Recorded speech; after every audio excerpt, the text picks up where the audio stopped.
Hi, I'm Tori Coons. And I'm Mrs. Wheaton, and we're from the Fairfield Middle School, and we are at Cemetery Day today. Today the students will be touring Evergreen Cemetery, and there are 4 stops there. They will be working on epitaphs. They will be doing a rubbing. They will be participating in a cemetery walk where local participants are putting on a show for them. And then they will end with, I need some help, the last one. Oh, no, they will end out the cemetery, with Ralph Hickenbottom giving them some information on the cemetery. We have been to Whitney Monument. We are at Raymond Funeral Home right now, and then at the library they will be learning about burial customs down through all of the centuries. So here we are at Raymond Funeral Home, and we're about to begin. Hi, I'm Jack Raymond, Raymond Funeral Home. I welcome you all to your day out today, and like to show you a little bit about the funeral home. Funeral customs, are traditionally brought down by each ethnic group, and each locale or area has some variation in their funeral customs. Things have changed. We used to have kind of a traditional funeral, and everybody's funeral was very similar. Today, funerals are pretty much whatever the families want to do. We see more and more individualized funerals. We have family bringing photographs and putting bulletin boards and some personal items for display to help people remember that individual and some of their hobbies and activities when they were alive. Recently we had a funeral service. The gentleman was very interested in Harley-Davidson motorcycles. We had his casket in our funeral home at Birmingham and his Harley-Davidson dresser bike sitting right next to the casket. When we left the cemetery, the casket was placed on the back of the semi he drove for 30 years, or similar to this one company he drove for. On the back of his semi. We had another one about a month before in Birmingham that we used the semi for the casket to go to the cemetery instead of the hearse. So this is changes that are coming about in different funeral traditions, and I think it's very good because people can do what they want, get an idea of things that are meaningful to them and to the person that has died. If we may, we'll go through and look at the funeral home. The room to your left is the front office. It's where we meet with family and to make arrangements and find out what their wishes are for the funeral services, the times, who will participate, the minister, musicians, and pallbearers, and any family or friends that might want to give a little eulogy or talk a little bit about the individual. The room we're in right now, I call either the music room or pallbearer room. Of course, the organ here for whomever provides music, both instrumental and or vocal music. The minister and the pallbearers are seated in this room too when they're not participating.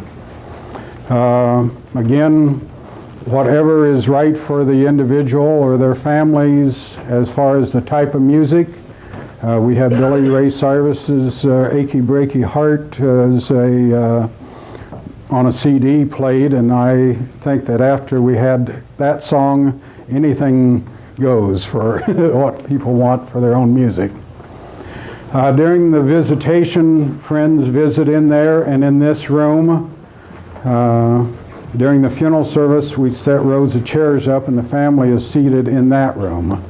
The casket's placed here with the flowers and any photographs that the family chooses, and then the minister stands here and he can speak to the family and the friends that are seated back here in our chapel. We'll come on through. Have additional caskets if we have more than one service arranged at the same time or same time period. We can have a viewing here, or if we have a large crowd expected for a funeral, We can set other chairs up here, and we can accommodate about 300 people seated in the whole funeral home. A little change in our tradition through the years. I started working for the funeral home when I was in 7th grade. Of course, my dad owned it, so it was either a plus or minus or no decision. I was just told to come to work after school, and I helped with the ambulance in those days. The funeral home ran the ambulance service for Fairfield and Jefferson County. It was very unusual to have a cremation. As I was getting into helping with funerals, we probably had the last 2 funerals that were held in a home. I did about 5 years ago, had one visitation in a home with the casket taken to the family's home at their choice. But many years ago, a lot of funerals were held in the home. There were no funeral homes, or the funerals, of course, were held quite often in the churches. Cremation is something that's becoming a little more popular. In our area, between 10 to 15% of deaths have cremation instead of burial at the cemetery. After the cremation is completed, the ashes, cremains, there's several different names for the remains after cremation, are usually placed in an urn, and we have several here. There are many others available. If somebody chooses a full-size urn and the ashes for an individual fit in any of these, and if they choose to bury this or keep it on their mantle at home, if they choose, then they can buy miniatures and keep a few, so each of the children can each have some of the ashes, if that's the family's choices. They also have jewelry now, pendants, little necklaces with hearts or crosses that just a few grains of the ashes can be placed in that if somebody chooses to have that to wear, as their keepsake. Urns can be placed in a urn vault. That's an option, family's choice. Usually ashes are buried at the cemetery. They can be scattered over their own private grounds or supposedly not on public grounds or somebody else's without their permission. Some people scatter ashes. We had some that were taken to the north woods of Canada and scattered where the campground where the man used to hunt. We've had them scattered from the back of a horse as they rode along the trail where the family rode their horses, and of course scattered in their rose garden at home, and whatever the family's wishes are. You can hire a space or rent a space on a spaceship and have them shot into the atmosphere. Or we had one lady whose ashes were shot from fireworks locally here. They found a company with fireworks, and or they made the fireworks and had them for a fireworks display at waterworks. They do have companies, or people can load their own ashes, or not their own, but ashes of someone into shotguns and shoot them, out of the shotgun if they were a sportsman. We'll go in where the caskets are now. As to the type of material they're made with, there's a wide variety of price ranges. The least expensive that we have is $550. The most expensive we have right now is this solid copper casket. It's almost $4,000. We have stainless steel caskets. We have regular steel caskets of different thickness of metal. We have the solid wood caskets. Behind us here is the solid cherry, solid maple right next to it. We have 2 solid oak caskets here. Sometimes I will have a pecan a walnut, hickory, trying to think, or mahogany, depending on the type of material a person's family wants. They can personalize caskets. The one on the north wall there has what they call the farm scene, picked out quite often for people that have a farming background and or love of the farm. We can get them with airplanes, golf clubs, gardens, quilts. There's one that has the whole interior made of a quilt. And they've got all kinds of decorations. I've had one family that has asked to have their personal farm scene put inside the casket. I'm waiting for that salesman to come by to tell me how to get that scene stitched into the top of the casket, but it can be done. As I mentioned, the caskets range from about $4,000. If somebody wants to, we can get one for about $25,000. I've only seen one of those in my life. And there's a range any place from $550 to the $4,000 usually. At the cemetery, most cemeteries have a regulation that a casket will go inside of a vault, or by state law, no state law, I'm sorry, by cemetery regulations, that it will be at least a concrete container. Concrete container is just a cement box with no ceiling. It just keeps the weight of the dirt off of the casket and keeps the grave from caving in. The vault does the same thing, only it's made of heavier concrete and it's lined with a moisture-proof barrier lining inside, and it does seal and it keeps air and dirt and moisture, everything away from the casket. Anybody have any questions till now? Okay. The next part we're going to is what is the preparation room or embalming room. Some people may choose to wait and not go in there. You're welcome to. If you choose not, you're welcome just wait for us, and we'll be right back in about 10 minutes.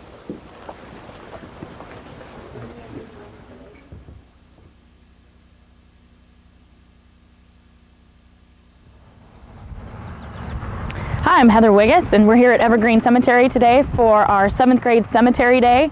A group that we just had here is now on the cemetery walk, talking about the different people of the community and where they are buried and what they did while they were here. The station that I'm running is the Epitaph Station, where they learn about the inscriptions on different tombstones and what they mean and all those sorts of things. And what we do is we go around and look at the different examples here in Evergreen Cemetery. There's some really neat ones with songs and poems on them, and then they come back here and they are able to write their own. This is your car, isn't it? Nope. It is too. This is it. It is. I like It your is sunglasses. too. Thanks. Don't lean on it. Off. Okay, did you guys just come from the cemetery walk? Yeah. Was that pretty cool? Yeah. Yeah? Not too bad? I got a brush. You got brushes. Oh, from That was my Harper favorite. Brush? Haircombers. Cool. Nice. Well, in your case. All right. Here is the epitaph station. You guys are going to be writing epitaphs. Does anybody know what an epitaph is? Can you explain it to me, Mark? The thing that goes on the saying that goes on the grave. The headstone. Yeah. The headstone. The thing that goes on the headstone. Paul, can you add to that? The, like, phrases that go on the head. Okay, maybe phrases. Anything else you want to add? The name. The names, okay. Yes, the phrases. It's an inscription. Lots of times that they put on the memorial, the headstone.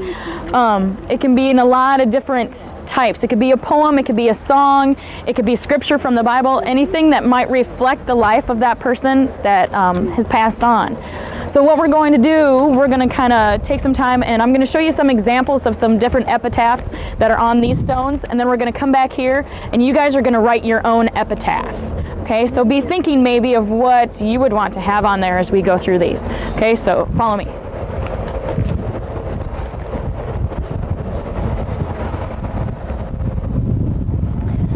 This is the first one. If you guys want to come around and look at the picture first, this, you probably know this one. This is Ms. Chapman's son. This is Bryce's. This is his memorial. This is a picture of them. It's an actual picture. And on the back here, you might want to turn around like as we go on. You don't have to do it right now. There's, it's a poem. It's actually a song that they had put on here that says, "He ain't heavy, he's my brother." It says, "The road is long with many a winding turn that leads us to who knows where, who knows where. But I'm strong, strong enough to carry him. He ain't heavy, he's my brother. His welfare is my concern, no burden is he to bear. We'll get there, for I know he would not encumber me. He ain't heavy, he's my brother. It's a long, long road from which there is no return. While we're on our way there, why not share? And the load doesn't weigh me down at all. He ain't heavy, he's my brother." So it's in commemoration of Bryce, right? This is Mrs. Chapman's son. Yep. This is one that Kim had in the slides. Yeah, this is one. Yeah, they did show this one in his slides, so it's kind of neat. Accident. Motorcycle accident. All right. This is an actual picture. Yeah, it's an actual. Mrs. Chapman actually has this in her living room. That picture, the real picture. Okay. Let's go look at another one. It's over here.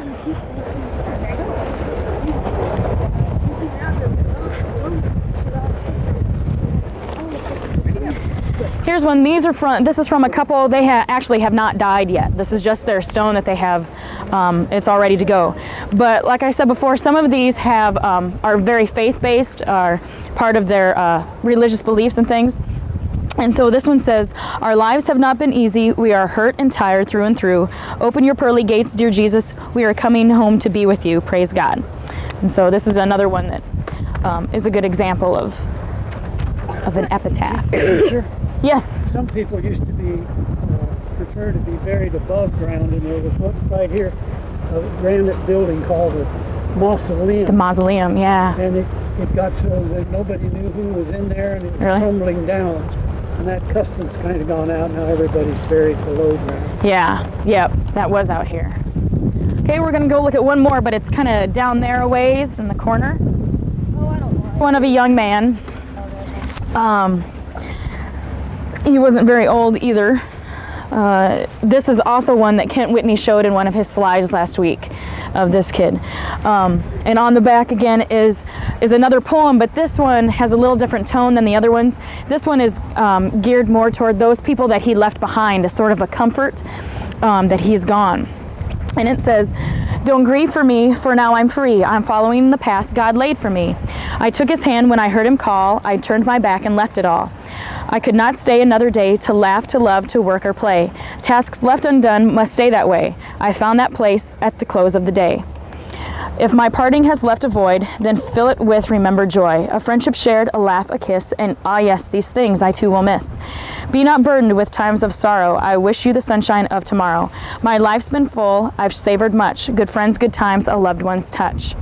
Perhaps my time seemed all too brief. Don't lengthen it now with undue grief. Lift up your heart and share with me. God wanted me now, he set me free." And as you guys maybe want to come around, there's another picture on this side too that goes along with the poem that just kind of shows him on his bike.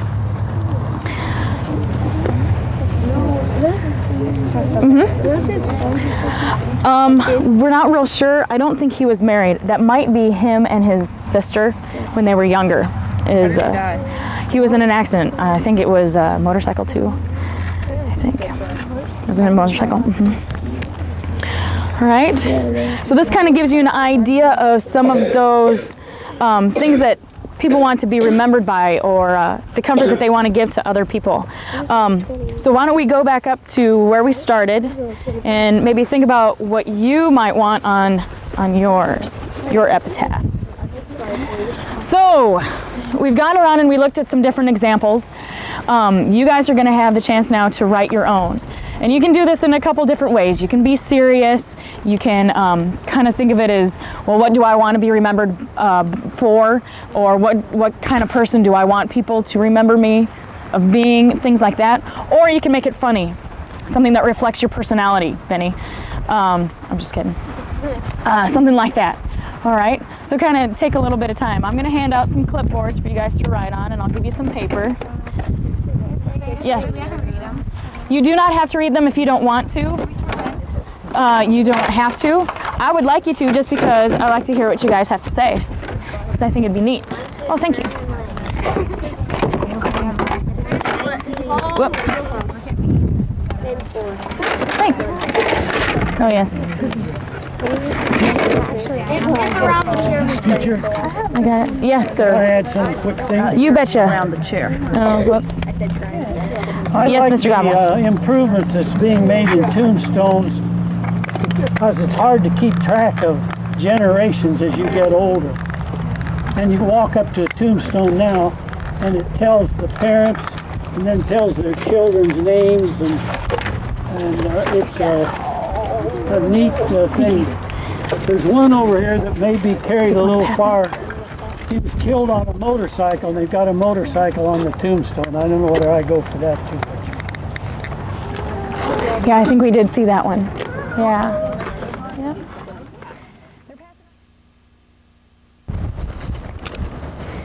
I was so funny, but now I'm not. I'm dead, I'm gone. Forevermore, I will not be here. I miss the people who loved me, so I hope they miss me too. All right. Now. All right. My name is Andrew George, but I changed my name to Fred before I died. So, here lies beloved Fred. Please don't stand on my head.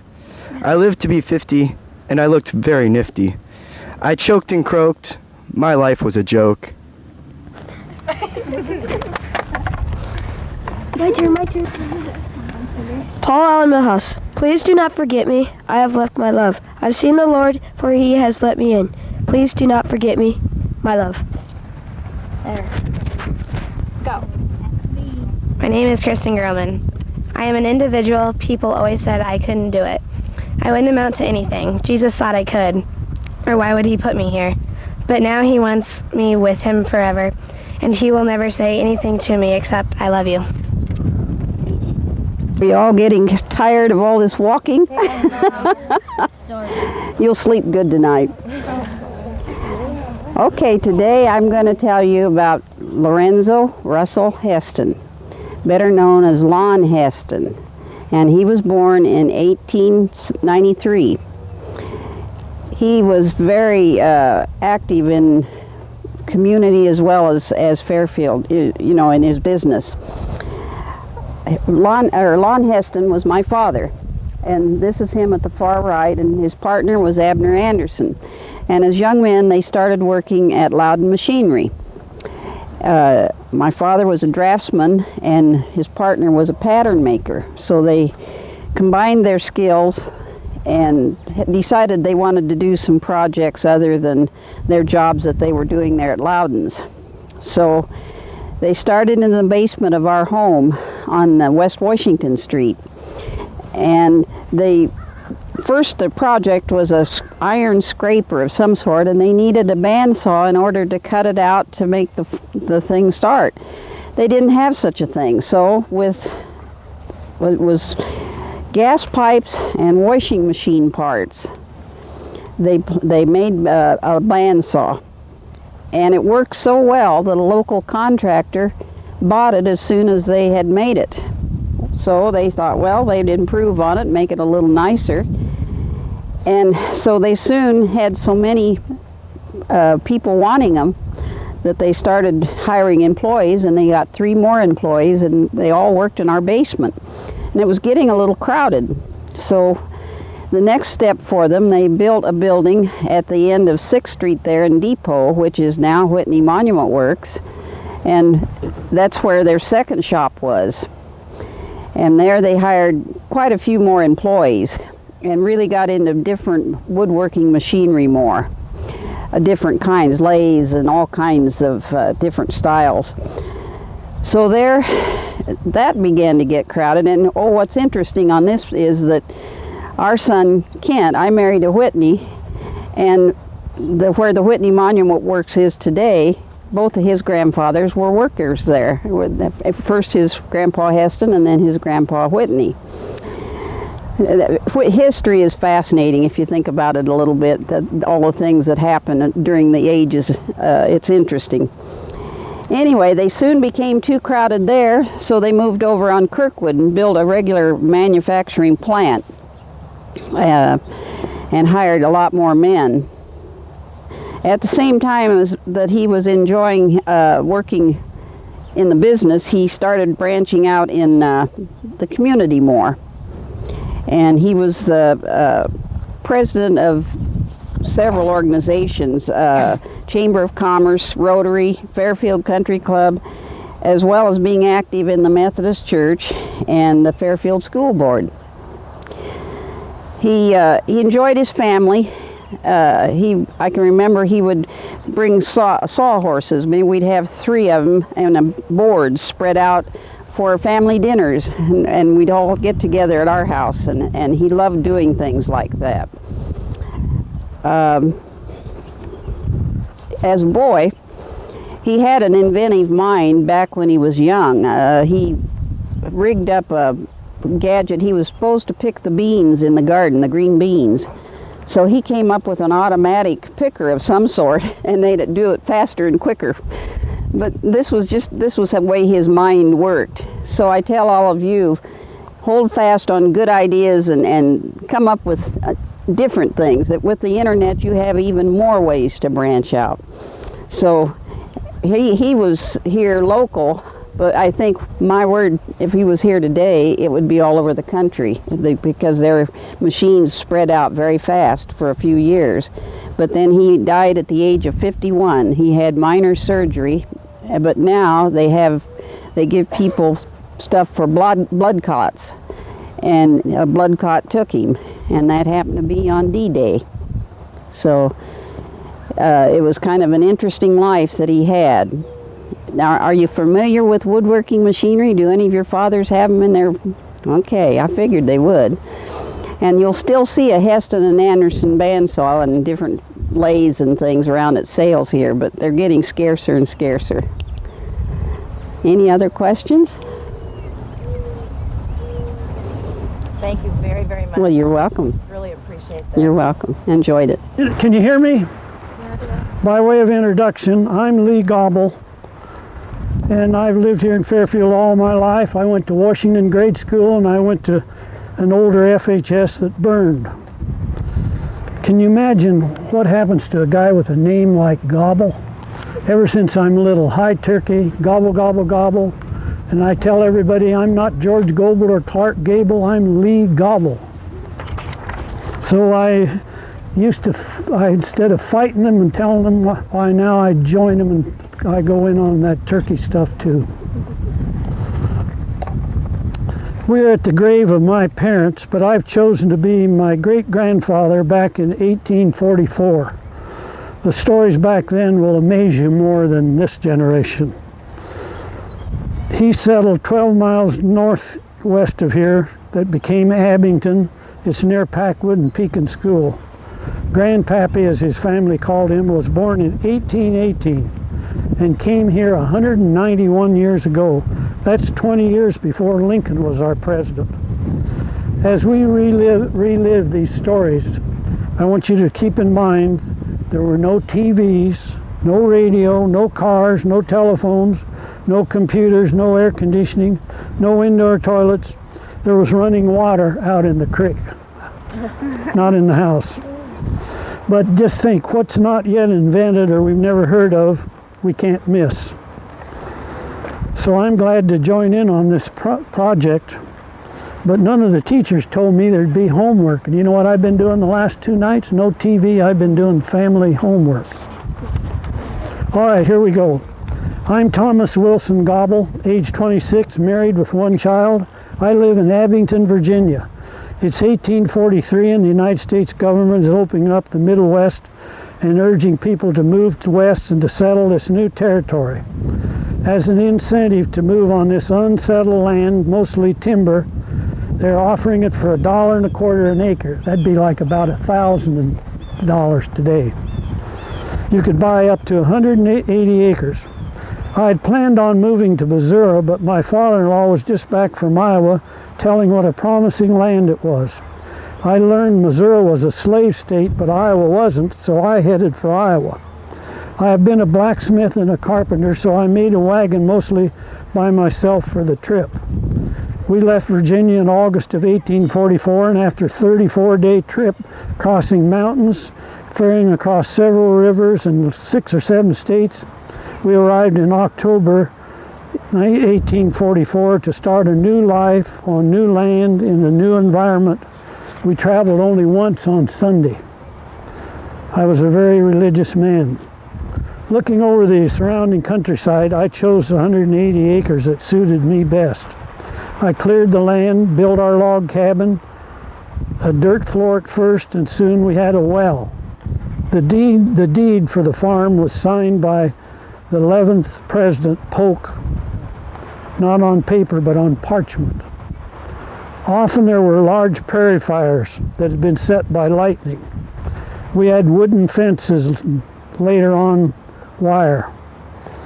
Soon we had neighbors, a school, and church was held in homes. Along with farming, I became skilled making furniture and coffins, opened a shop, and later added groceries and farm tools. Our first clothing was all homespun. Matches weren't yet known, and fires were started by a piece of flint. We raised all kinds of animals, of course, and there were wild animals of wolves, wildcats, prairie chickens, snakes, and wild pigeons. Most of the roads were old Indian trails. Very few Indians were seen now because most have left for Nebraska. Our township of Locust Grove has grown as the garden spot in Iowa, and I'll always be glad to live here. Social gatherings were house raisings and spelling bees. We visited neighbors more then.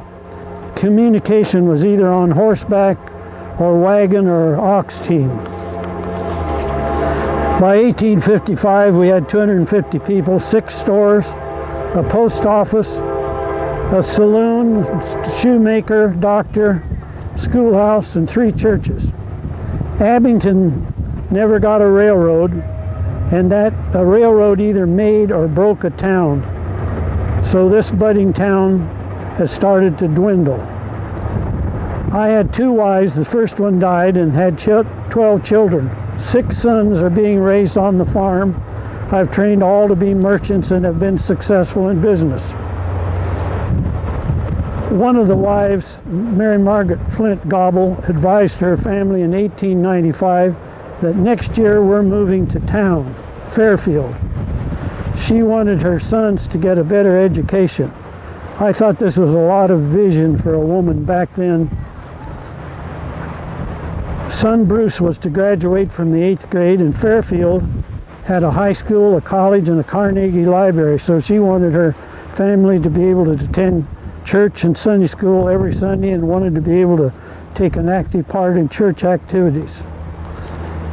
My families are now spread all over eastern Iowa.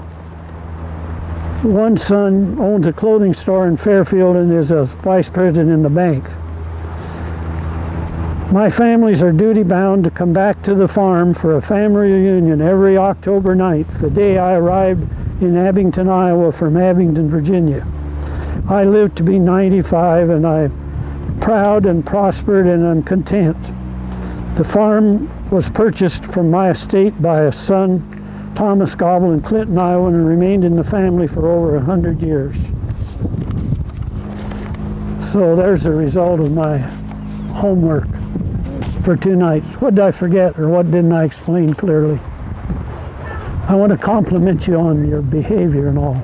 No brats here at all.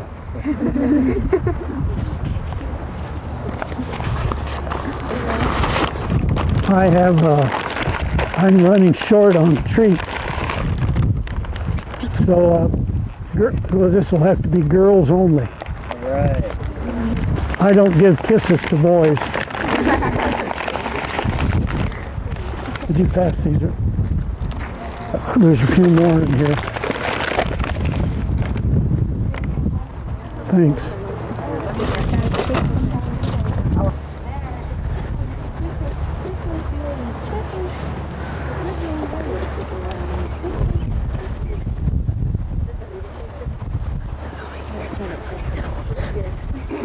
Yeah, you can sit down if you like. Hey, Hi, my name is Alfonso King Harper. My friends called me AK.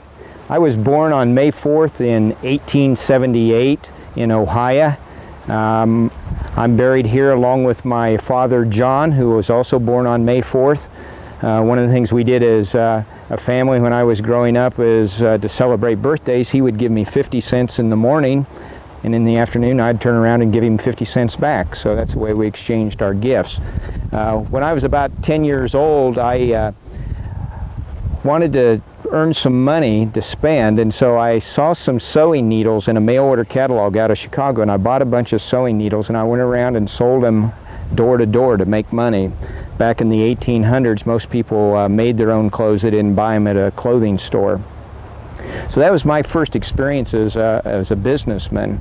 And I moved to Fairfield when I was about 10 years old, and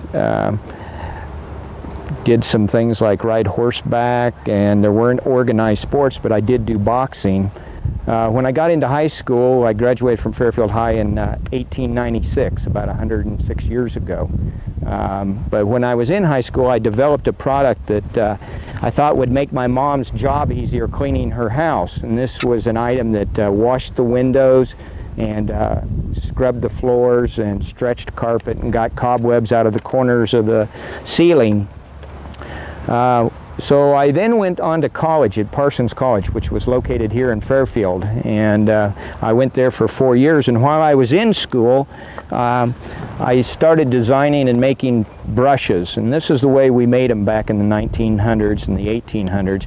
So we took a block of wood and we cut it in half, and we took a little like a needle, and we would pull wire through the drilled holes that we drilled by hand and put a tuft of fiber in the brush. It was very time consuming, and you couldn't make very many. So during the school year, that's what I would do along with my friends, and then I would go out in the summertime and hire other college students to sell our product. And we would visit states like Illinois and Missouri and Minnesota. And some of these college students could make as much as $500, and this would be back around 1899, 1900, which was quite a bit of money. When I graduated from college, I started my own business, and it's called Harper Brush. So the business was started in 1900. In 1901, I married my college sweetheart. Her name was Beatrice Brown, and she was a music teacher at Parsons College. Shortly thereafter, we started our family, and I had 3 children. Portia, who is our only daughter, and then 2 sons, Paul and Dale. I currently have 13 grandchildren, and one of the things that I was known for in the community was I really enjoyed children, and I always carried candy with me. And so I would pass candy out to people, just pass it around if you'd like, go to church and Sunday school, and I was always giving candy out to all these children, and of course the parents didn't like it because they would make noise in church and do everything, but all my grandchildren knew where the candy jar was whenever they came to visit me. In the 1920s, after I got my business started, we set up various salesmen around the country, and they sold the product in different ways. Here you can see a gentleman on a motorcycle with his broom strapped to the side, and he would go out in the countryside and sell to farmers. Over on this side, this is in the 1920s, one of the things that they had to do was, because not everybody had cash that they could pay for the product, so they would give them a couple chickens in exchange for a brush. And you can see the cage here that the chickens would be collected, and then the salesman would come back to town and sell them to the poultry processor in exchange for the cash. During the Depression, back in the 1930s, business was very tough, and a lot of banks closed and other businesses, but we were able to keep our business going. Our employees only worked half a day, and we used some of the space in our warehouse to store corn and wheat, and the government paid us for doing that, so we were able to keep our business going. About the middle of the 1930s, my oldest son, Paul, graduated from college, Harvard University. He had gotten his master's degree, and he came back and ran the business until 1960 when he passed away. And during the 40s and 50s, one of the things I was able to do is I was able to take money from the business, and I became an evangelist. And I would go around to various small towns in the in Iowa and Missouri and Illinois, and I'd put up a big tent, and I would invite everybody in the community to come out and hear me preach. And we'd have people come and sing, and it was a really good time, and I was able to spread the word of the Lord to all these people who maybe didn't have access otherwise. I did that in the 40s and the 50s and the 60s. In the 1950s, well, actually during the war, we made some product for the U.S. government and the military. And finally, after the war, we got our first piece of automated equipment, and instead of having to do the hand type process of making a brush, we have machines that drill holes in the wood and then stuff a staple with the tuft of fiber in it, and we can make brushes very fast. This particular brush down here, we have a machine currently that can make about 200 of these an hour, so there's been quite a change in technology.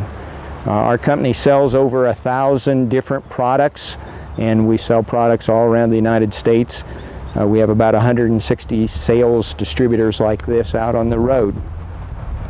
In the 1950s, my son-in-law, Shorty Long, came into the business, and he ran the factory part while my son Paul was the general manager. In 1960, Paul passed away, and Shorty took over as the president of the company. Then in 1972, we went to outside management. We didn't have anybody from the family working in the business, and for the next 20 years, we used outside managers. In 1991, my grandson Barry came back to run the business, and we now have about 250 employees. We have factories in Texas and California, as well as here in Fairfield.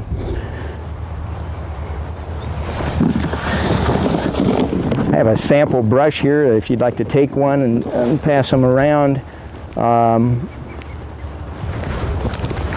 Also, we in year 2000, we celebrated our 100th anniversary, and we've had a newspaper printed up, and this is a picture of myself and my wife back in the 1920s. So if you'd like to have a newspaper, it tells a little bit more about the company history and some of the things that we do.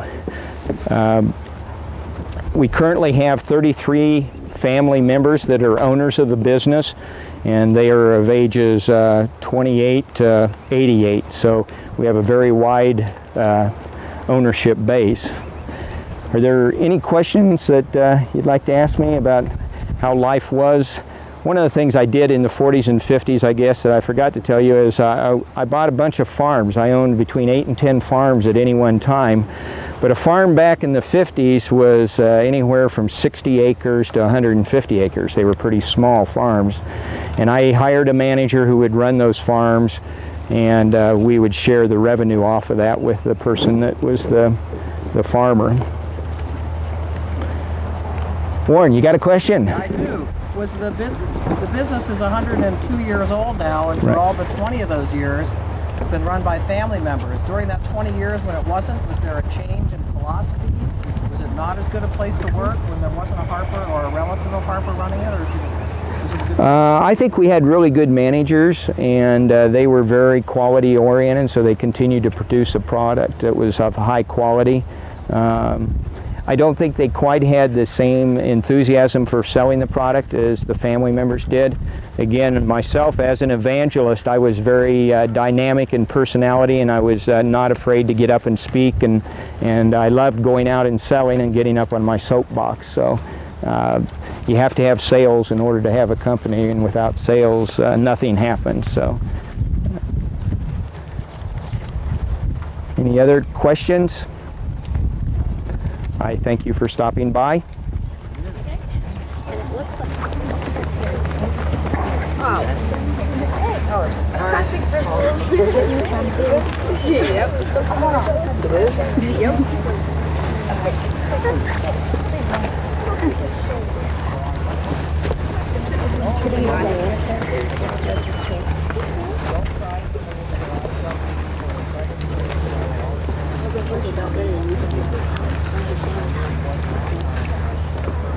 Well, good morning.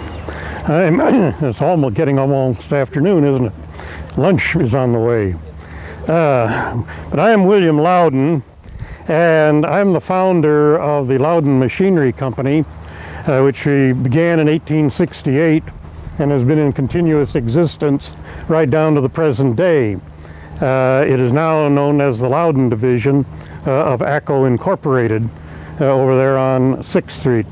You've probably all been by it at one time or another. I was born in October 1841 of Irish immigrant parents who were then living in Pennsylvania. But Pennsylvania was just a brief stop, really, because in the spring we moved on out here to Jefferson County. In those days, in the spring of 1842, this was really wild and woolly frontier country. It had just recently been opened for settlement, and there wasn't a very large population in the area. My father took up farming. He'd been a farmer in Ireland before coming to America, and he continued right on in that occupation after he got out here. I was the eldest of 6 boys and 3 girls, and I was the only one that was in really poor health. I was a very sickly child. In fact, the folks didn't think I would live to make it to 20. Actually, I lived to be 90. A more famous contemporary of mine, Theodore Roosevelt, also had a very sickly childhood and outgrew the limitations that imposed on him, and I did also, but it took quite a number of years to do so. One of the problems with being a sickly child was that I really couldn't keep up with my younger brothers and sisters, and particularly one of the things that was really humiliating to me as I got into my teens was that I couldn't pitch hay. And what good were you on a farm if you couldn't pitch hay up onto the wagon and up into the hayloft and then to the animals and so forth? And so that set me to thinking, what could I do to simplify farming, make it easier, more efficient?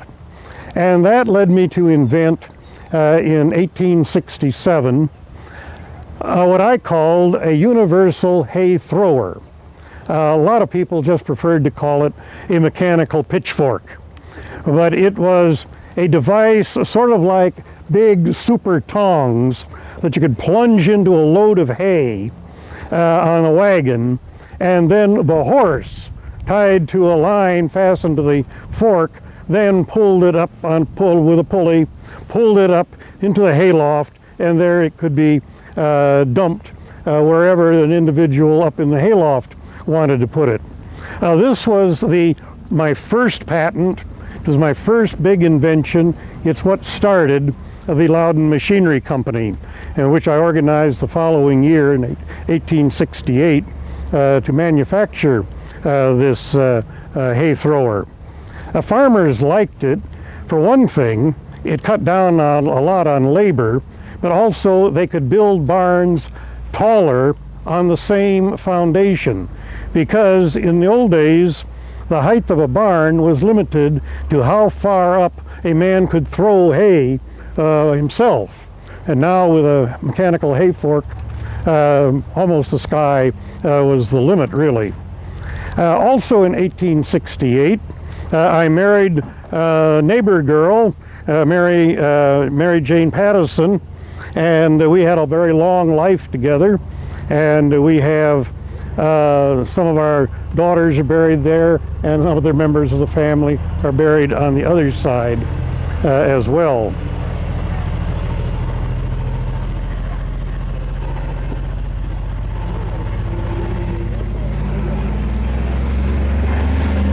Another one of my inventions, and incidentally I had 300 patents from the United States Patent Office by the time my career came to an end.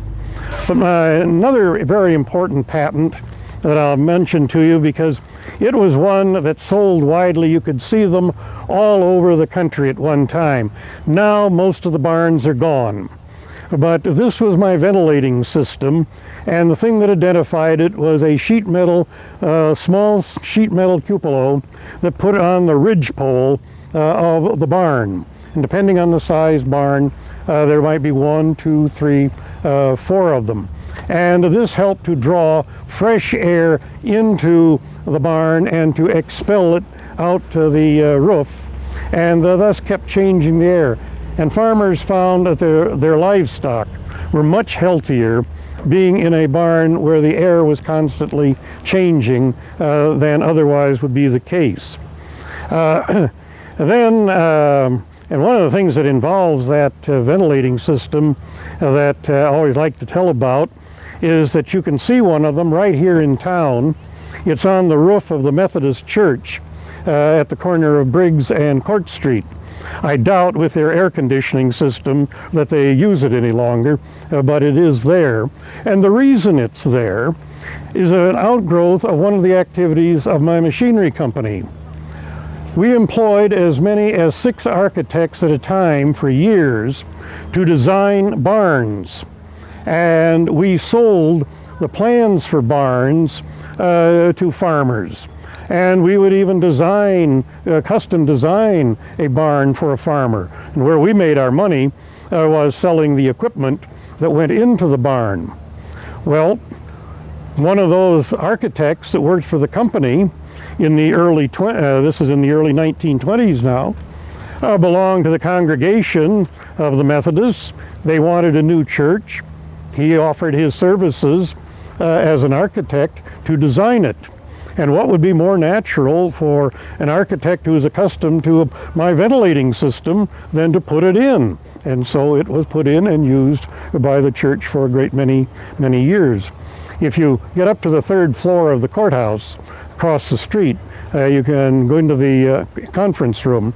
You get a good look at what this ventilator looked like. Incidentally, with the interest in good ventilation and all, also came an interest I had in conservation. Nowadays you call it ecology, but it was conservation back in the early 20th century. And one of the highlights of my life was to be invited by then President Theodore Roosevelt in 1908 to the first Governor's Conference, White House Governor's Conference on conservation. It really was the beginning of the conservation movement. And I was invited to deliver a paper on the need for conserving farmland and ways that could be done.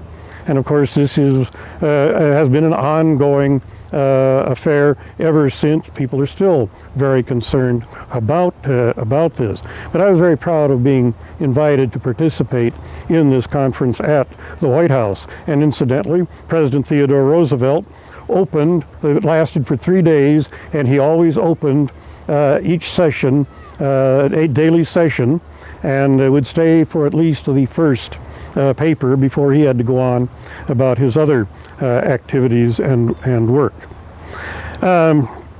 Another one of my inventions that plays a very important role in the company today, as well as from years gone by, and this is what is called the monorail overhead handling system.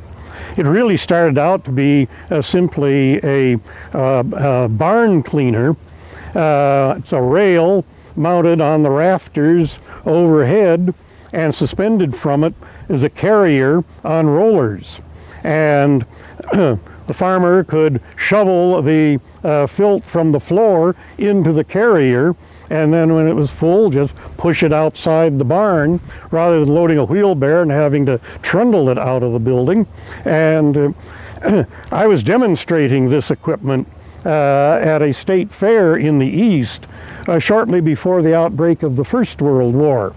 And an industrialist happened to see it and saw what I was doing and thought it would be perfect for his factory, and asked me to design one for him, and which I did, and that opened up a whole new market for our company, because factories all over the country became interested in having this overhead system, and we custom designed a great many of them. Then in World War II, now that's long after I was out of the picture, but the company got an order from the federal government for a monorail system. And it was all very hush-hush. Nobody knew really what it was for, where it was going, or anything like that. It wasn't until August of 1945 that they found out what they'd been building. It was for what they'd been building it. And that was for the Oak Ridge, Tennessee atomic energy plant, where the atomic bombs were built that were dropped on Japan. And so the company played quite a part in that whole, what was then known as the Manhattan Project. So that was, again, another one of those important things. And that system remains at the heart of the Loudon Division at the present day here in Fairfield. Another activity that I enjoyed very much, I was very interested in community projects and activities and so forth. And so I was one of the organizers of the Elks Lodge, and I was elected the first exalted ruler of the Elks. And it was there at the Elks that we celebrated my 90th birthday. Pretty good for a kid who wasn't supposed to last till he was 20. And who was turned down by the Union Army when he tried to enlist for the Civil War. But we had a 3-day celebration at the Elks, and about 3 weeks later, early November, I took up residence out here.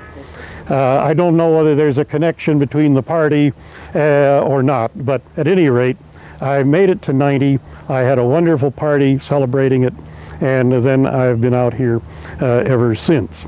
Well, it's been good talking with you, and I hope you enjoy the rest of your day very much.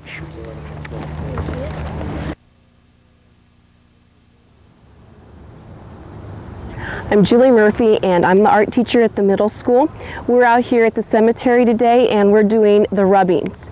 We start out by talking about the different symbols. The students have already had a presentation by Kent Whitney, and so they're very familiar with a lot of the different symbols and the symbolism that goes along with some of the different artwork on the stones.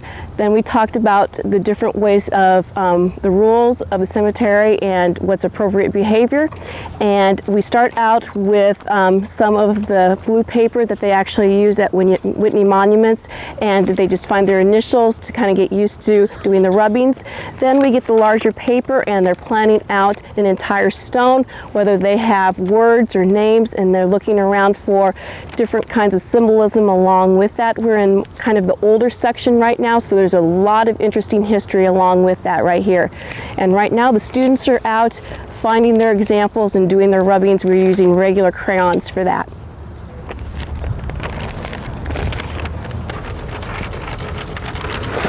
We're taping something here, and we wanted to see your rubbing. Tell me your name. Sarah Graber. And Alicia Cook. what are you rubbing? It's You don't have to move it. some sort of like a leaf.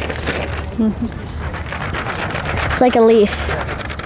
Are you enjoying this day? Yeah. It's fun. Great.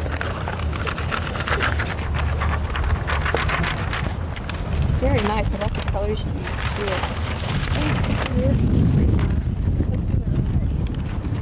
How about we both do it at the same time, and I'll hold since I did the most rubbing. Here for your like this.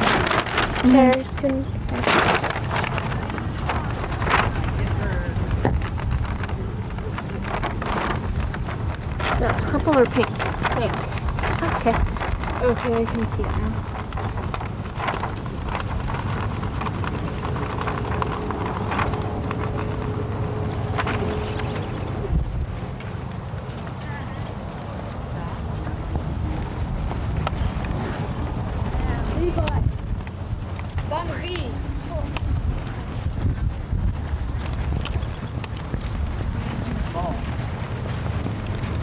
D-A-L-L is over here. That's Sarah.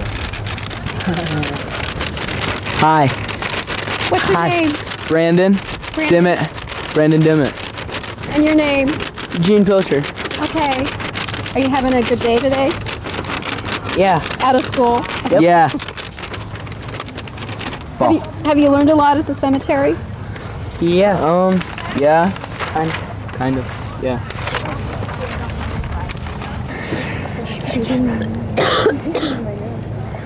Good afternoon. Hello.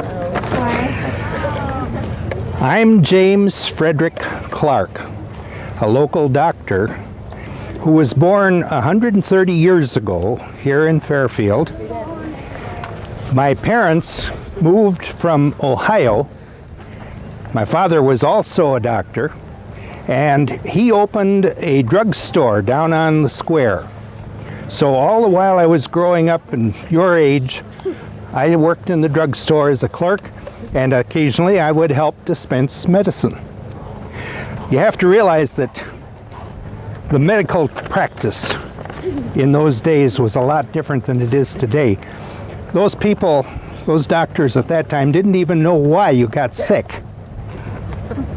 They didn't know what caused measles or chicken pox or mumps. They just knew you got sick. And they couldn't do anything for you if something happened inside of you.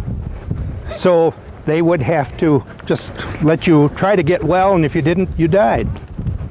But they set a lot of broken arms and legs. I graduated from the medical college at the University of Pennsylvania. I wanted to go into medicine, having been around it all my life, and so I was sent to be educated. Now, there were 4 or 5 doctors in Fairfield at that time, but most of them had very, very little education. They read a book, or they worked for a few months for another person called doctor, and put their doctor in front of their name. So these people were not very well educated. Fortunately, I was. I set up practice at age 25 in Fairfield. A couple of years later, I went into Chicago to a meeting, and as I was walking downtown in Chicago, looked in a store window, and here were golf clubs and golf balls. And I had just recently been reading about the new game of golf that was being played on the East Coast. Came over from Scotland. And I thought, I'm going to take a golf club home and introduce everybody to the golf situation. So he bought a wooden driver and 3 golf balls, came back to Fairfield, got some of his boyhood friends together, and they went out to Lamson's pasture, which is the present Fairfield Golf and Country Club. It was just an old pasture with cows and sheep in it. They put in a couple of holes, and they had a golf course. And when they were playing, they would throw the club back and forth across to one another, because they only had the one club to play with all together. They bought a lawnmower in 1901 to mow the greens, but the sheep and cows continued to take care of the other areas. Of course, now that's the beautiful Fairfield Golf and Country Club. I served as a doctor in the Spanish-American War. In that war, I discovered that we did not have enough help. There were no nurses. In fact, the armed services did not have any women in them. So I contacted people in Washington, D.C., and convinced them that we needed nurses. And they started recruiting them, and pretty soon we had help. Those were the first women in the armed forces in the United States. I got back in 1899 at the age of 35, and at that time everybody was being very patriotic, and there were a number of bands. Different organizations had bands. The city had a band. In fact, the city band became the 34th Army Band eventually, years later. But the Fairfield City always had a band. They needed a bandstand in the Central Park. So I worked at raising money, and we put a bandstand up. That bandstand lasted into the 60s. It was starting to fall apart, and the present one was built. I bought a horseless carriage, the second one in Jefferson County. What's a horseless carriage? Okay. The first one was steam powered. You had to fire it up for half an hour before you could go anywhere, and that didn't work well. So I bought an Oldsmobile. It had a gasoline engine, and it worked very well if it didn't rain or didn't snow. The roads were the size of that road right there, one lane. There was no paving. If it rained, it was mud, and if it snowed, the car wasn't going to get through it. I had to hold the horses of the carriages coming by the car. I'd have to shut the car down, go out and lead the horses around the car because they were scared to death of this thing. And that was back in the good old days. I served as mayor for 1 year in 1905. The next year, I represented Jefferson County in the General Assembly in Des Moines, and it did not meet as often as it does today. In 1911, at age 46, I was appointed by the Jefferson County Medical Society to be in charge of a hospital campaign in Fairfield to build a new hospital, to build a hospital, period. There wasn't one. Operations of any kind were done on the kitchen table at home. So we raised $25,000 in donations. We had the first bond issue for a hospital in the world, in Jefferson County, for $25,000 to build the hospital. And so with the $50,000, the hospital was built.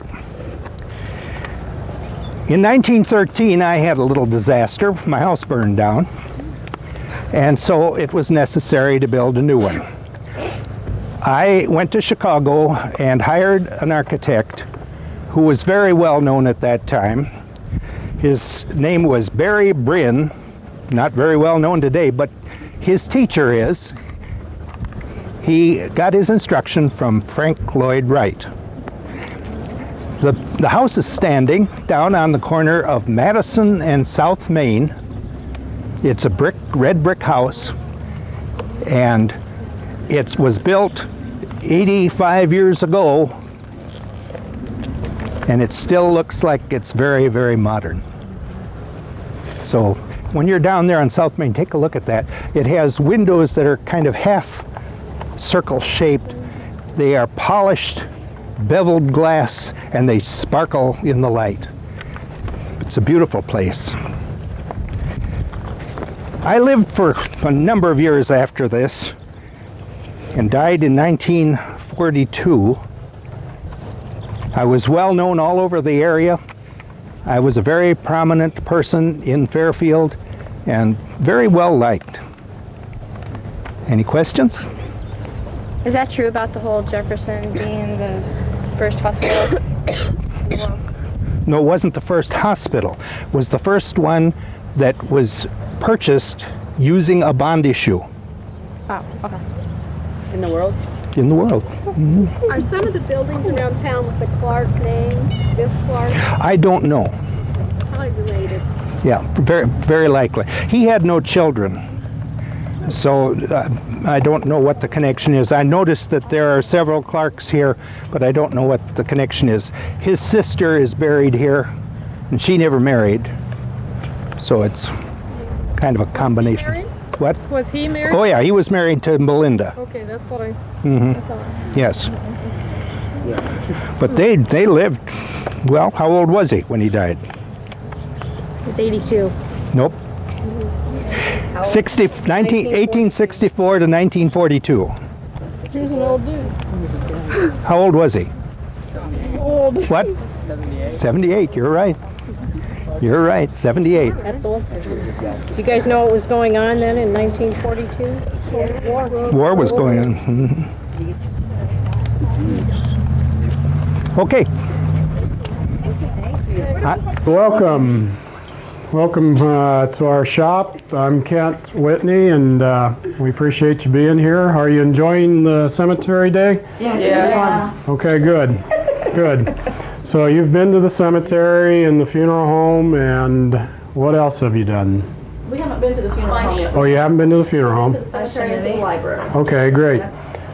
Well, this is an old family business. I'm the 5th generation to run the monument company, and up here on the walls, some of the previous owners, it's all father to son. Our company started in the 1800s, and we've been in this business for over 130 years now. So what we're going to do here is split you into 2 groups, and so that way you can all see a little better and ask any questions that you want. So why don't I take this first half here, just right here, and you come on with me. And Rhonda, you take the other half. We'll start over here. Oh, it's great. It's great. If I had more hair, I'd let you do it to me too. But I have a clip.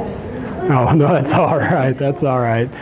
So when a family comes in, you can see all the wide variety of styles and colors and shapes and finishes. What we like to do is show a nice variety, so depending on what their need is, whether it's a couple that come in together buying their monument ahead of time, or it's a family who may have lost a child or a parent, then we determine what their needs are. We try to get to know them as well as we can, and so that we can design something that's real appropriate for them. As you can see, all the colors, these granites come from all over the world. They're quarried in some of the domestic granites in South Dakota, Vermont, Georgia, Wisconsin, and then there's a lot of imported granites. We have a lot of granite that we use from Canada, India, Africa. So there's more of those types of granites on the market now today that we use. Like this black granite here, this is quarried out of India. And you'll notice the etchings, and you've probably seen some of those at the cemetery where we do the real detailed sketches on the black granites, and that's called diamond etching, and we'll have you try some of that here in a little bit back in the shop. And so anyway, you're welcome to walk around a little bit. You can touch and feel the stone. Do we have any questions? Do you have a question? Okay. But again, you just notice all the different textures, and so, yes. How long does it take to make a tombstone? Well, it depends on how detailed some of the design work is, or how large, but on the average, we'll spend probably a day anyway on a monument. Yes. How much would one cost with just maybe the name and maybe the one from India? Okay. Again, it depends on size and color of granite, but a double monument for 2 people, you usually figure they'll start at around $1,500 and go on up. The average range is like $2,000 to $4,000, but again, they can get a lot more than that if they're like your black granites. Your red granites tend to be on the higher end, and if we do a lot more design work on them, that'll add to the cost. So there was one question? Yeah. What are these things for? These are vases, and if people want to put flowers out to decorate and get them off the ground, it makes it easier for the cemetery to mow and trim, and just a way to display some flowers on the monument. And we attach these to down to the base. Yeah. How big can a monument be? Well, have you seen the Washington Monument? In Washington, D.C., the large obelisk, I mean, it's really unlimited. Or even some of the old Egyptian pyramids, those are monuments. So really, it can be as large as what a person could build, but generally what we use today is what you see here. This is more the size for today. Yes? At the yard. Cemetery?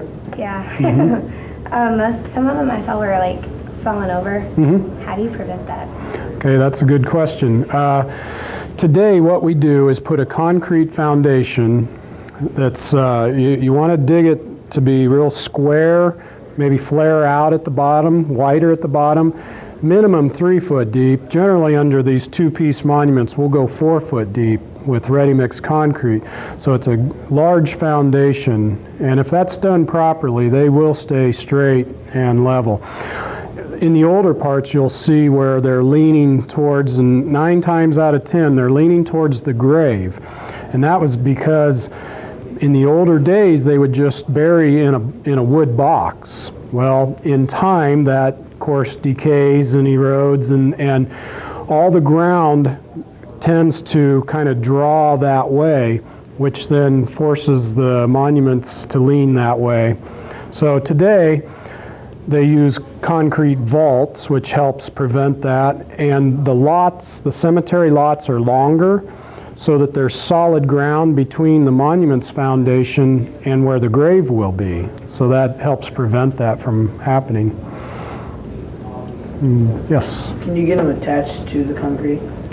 Yeah, we put a sealer between the granite and the foundation, which is a bond, and then it also is a moisture seal to prevent freezing and thawing.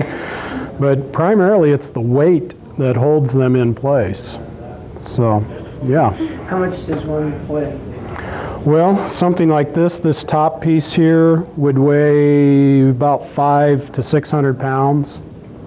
So granites, again, it depends on the color, the grain structure, as far as how dense they are.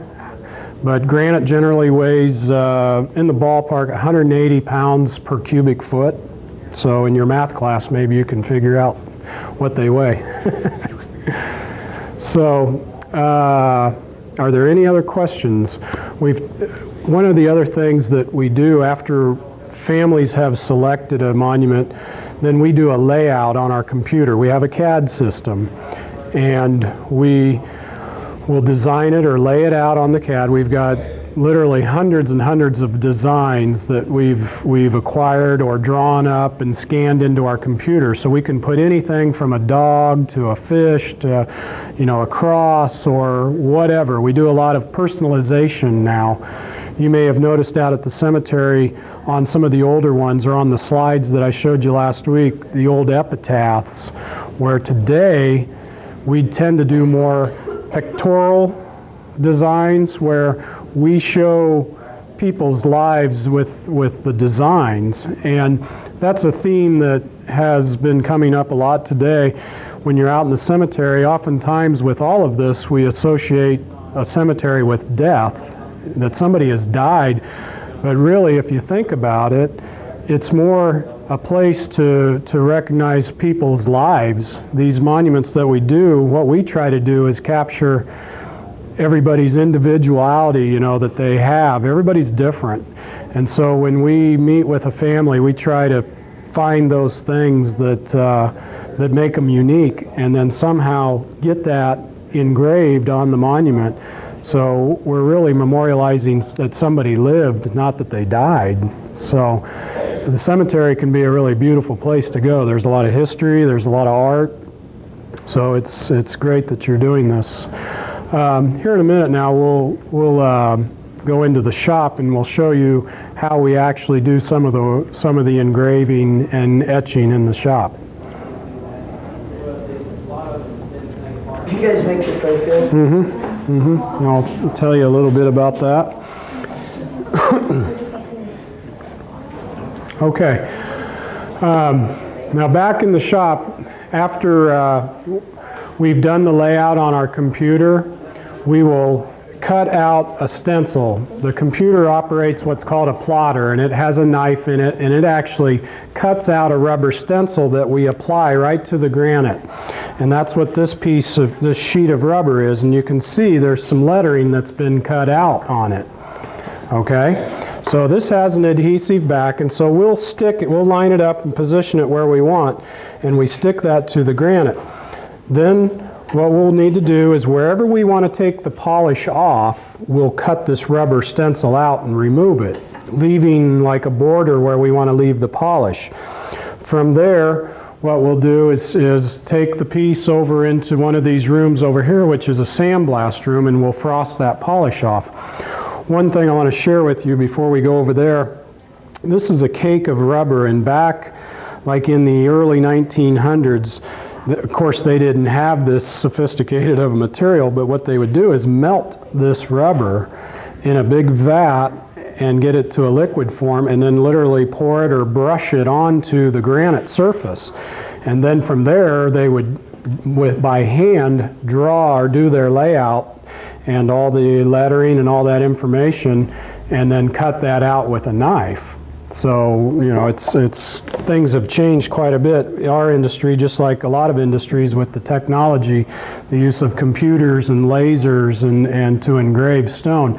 But the one key, though, is to use that technology, but don't let it take over to the point where we lose the art or the trade, because it is a craft, and that's something we always want to maintain. You'll notice the hoist and the slings. Obviously, there was a question earlier of the weight of these. The piece like this, probably 450, 500 pounds. So we can't move them around real easy. So we have the hoist to lift them. We have the carts with wheels. We have wagons that we roll them around on from room to room or from station to station so that we can work on them. And of course, again, outside we have a hoist on our truck, and then a crane outside where we unload semis when granite arrives here. After we've done the stenciling, I'll take you over here to where we do to our sandblast rooms.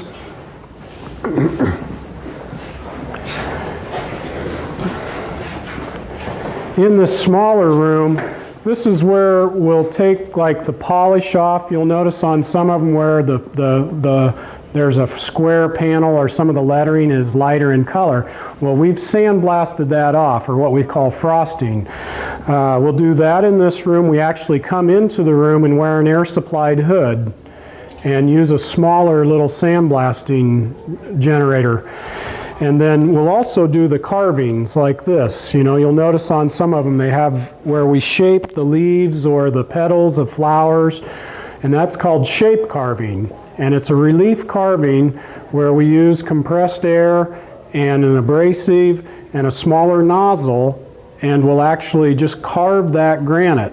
So it's just a process of steps.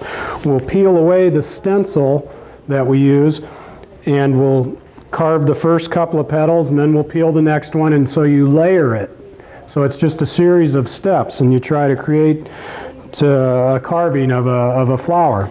So we do that in this room, and then in this other sandblast room over here, this is where we'll cut all the deep sinkages like the letters or the lines around the panels, the details on the flowers, and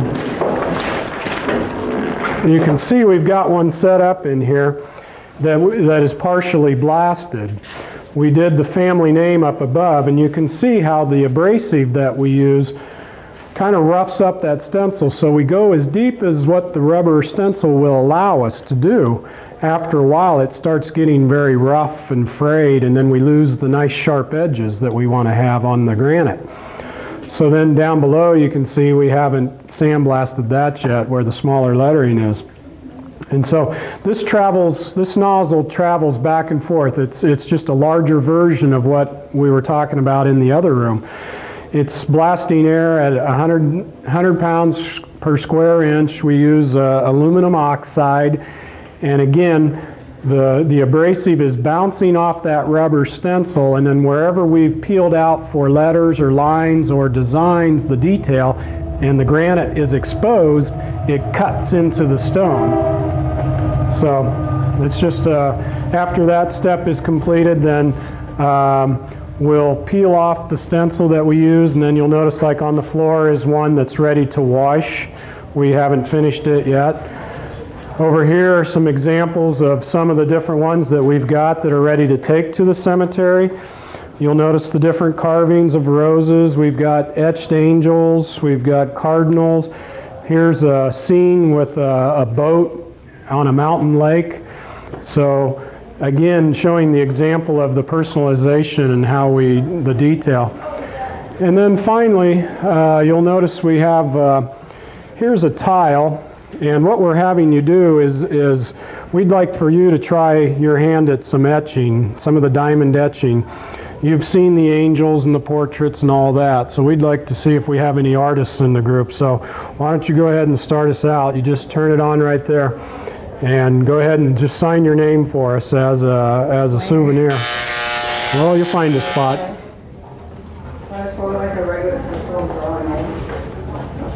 Actually, I meant to have that tile of Jordan's to show. Well, look at this one. Hey, Kent, just so you have a list of Good afternoon. My name's Steve Triplett. I'm principal of Fairfield Middle School. Just to kind of give you a summary of our cemetery day that we're just completing. I'm here at Whitney Monuments, and our kids are enjoying themselves and learning about the building of monuments and the etching. This is just one of the many projects of our 7th grade cemetery day. We've had a beautiful day. What makes this work is our students get to learn about the history of Fairfield and the history of some of our citizens that have made this town special. The 7th grade team has done a lot of planning for about a year and a half to put this project together, and together with tremendous community help, we have put together a program for kids which we think they'll benefit for years to come. So I would just like to express my thanks to our 7th grade team and the students for doing such a great job, and also the great community members for their support. Thank you.